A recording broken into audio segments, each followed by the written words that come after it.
এবারে আমরা বিনিয়োগকারীদের ভাগ সম্পর্কে জেনে নিই।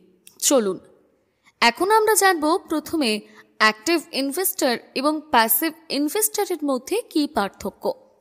অ্যাক্টিভ ইনভেস্টরকে সক্রিয় বা উদ্যমী বিনিয়োগকারী এবং প্যাসিভ ইনভেস্টরকে উদাস বা নিষ্ক্রিয় বিনিয়োগকারী বলা হয়। প্রথমে জানব প্যাসিভ ইনভেস্টরদের সম্পর্কে।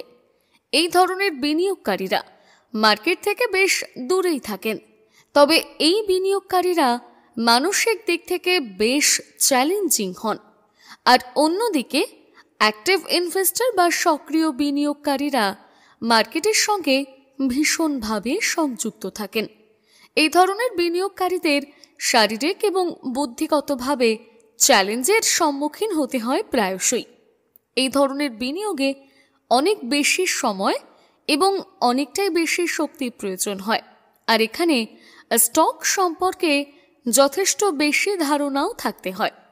তবে এই দুই ধরনের বিনিয়োগকারীদের জন্য বেঞ্জামিন গ্রাহাম বলেছেন, বিনিয়োগ করার আগে মনে রাখতে হবে আর্থিক ঝুঁকি কেবলমাত্র আমাদের অর্থনীতি এবং বিনিয়োগের ওপর নির্ভর করে না, আমাদের নিজেদের ওপর নির্ভর করে। সুতরাং বিনিয়োগকারীকে নিজের ভাবনার ওপর নিয়ন্ত্রণ রাখা উচিত, আর সবচেয়ে কম লেনদেন যে উপায় করা যায় সেই উপায়টি অবলম্বন করা উচিত। অনেকেই বলেন বেশি বয়স্কদের নাকি কখনো অর্থ লাগানো উচিত নয়, কিন্তু বেঞ্জামিন গ্রাহামের মতে এসব আজে বাজে কথা। আপনি কতটা অর্থ বরাদ্দ করবেন তার সাথে আপনার বয়সের কোনো সম্পর্ক নেই, তবে এটা নির্ভর করে আপনার অর্থনৈতিক পরিস্থিতির ওপর। যেরকম ধরুন, আপনি বিবাহিত নাকি অবিবাহিত, আপনার বাচ্চা আছে নাকি নেই, চাকরি করেন নাকি ব্যবসা করেন, আপনার মাইনে কত, অথবা ব্যবসা থেকে উপার্জন কত টাকা, অথবা আপনি কত টাকা স্পেন্ড করতে চাইছেন। বেঞ্জামিন গ্রাহাম সুপারিশ করেন আপনার মূল অর্থের 25 থেকে 75% স্টকে রাখবেন।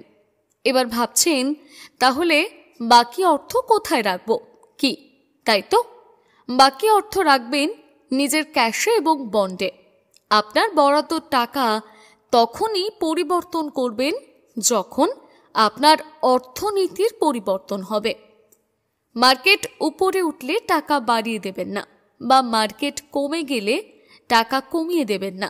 না, এমনটা কখনোই একজন বুদ্ধিমান বিনিয়োগকারী করেন না।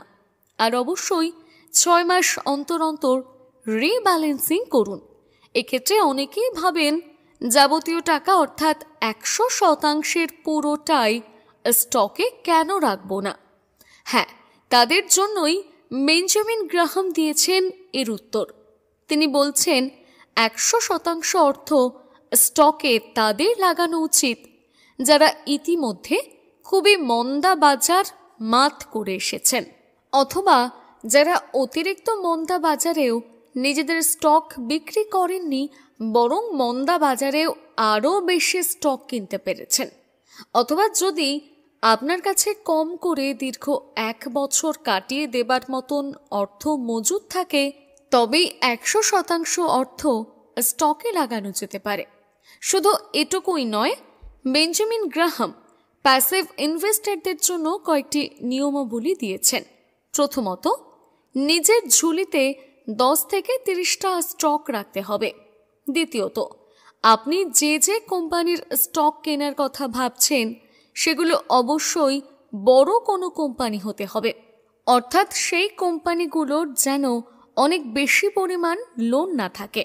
তৃতীয়ত, কম করে 10 বছরের যাবতীয় পেমেন্টের রেকর্ড থাকতে হবে।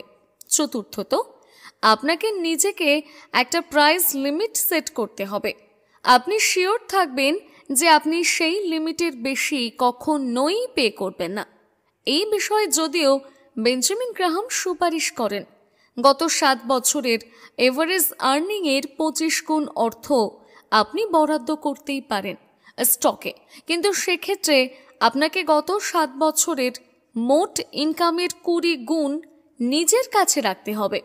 পাশাপাশি বেঞ্জামিন গ্রাহাম আরও বলেছেন, স্টক কেনার জন্য কখনোই অতিরিক্ত টাকা পে করতে যাবেন না।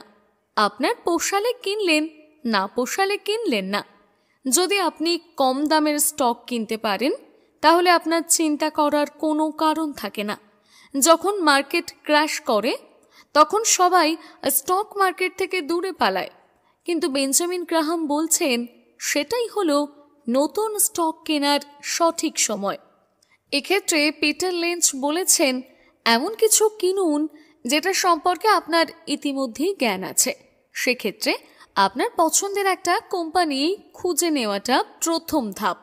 তবে এটা সবাই করতে পারে, কিন্তু আপনার প্রধান কাজ হবে সেই কোম্পানির সম্পর্কে সঠিক ধারণা, সঠিক জ্ঞান, সঠিক তথ্য জোগাড় করা। এই বিষয়ে পিটার লিঞ্চ বলছেন সেই কোম্পানির জিনিস যতই বিক্রি হোক না কেন, আপনি যদি সেই কোম্পানির ফিনান্সিয়াল পরিস্থিতি না জেনে টাকা ইনভেস্ট করেন তবে আপনি অবশ্যই ঠকবেন। তবে এক্ষেত্রে মনে রাখতে হবে এমন অনেক কোম্পানি আছে যেগুলোর সম্পর্কে আপনার মনে হবে আপনি খুব বেশি জানেন, অর্থাৎ খুবই পপুলার কোম্পানি। তাই সঠিকভাবে সেই কোম্পানিগুলো সম্পর্কে রিসার্চ না করেই স্টক কিনে নিলেন, তাহলেও কিন্তু ঠকে যাওয়ার সম্ভাবনা প্রবল। তবে প্যাসিভ ইনভেস্টররা মূলত শান্ত হয়েই থাকেন। তাদের সবথেকে বড় হাতিয়ার, তারা ভবিষ্যৎ সম্পর্কে খুব বেশি আশাবাদী থাকেন না। এই ধরনের ইনভেস্টরদের জন্য বেঞ্জামিন গ্রাহাম একটা টিপস দিয়েছেন। তিনি বলেছেন প্রত্যেক মাসে মাসে কিছু পরিমাণ টাকা ইনভেস্ট করুন, তবে এর ফিস যেন বেশি না হয়। এর ফলে কি হবে, যখন মার্কেট ডাউন থাকবে তখন আপনি স্টক কিনতে পারবেন অনায়াসেই, অথবা যখন মার্কেট অনেক হাই থাকবে তখনও আপনি স্টক কিনতে পারবেন অনায়াসে। আর এই পদ্ধতিতে আপনি প্রফেশনাল বিনিয়োগকারীদেরকেও অনায়াসে হারিয়ে দিতে পারবেন।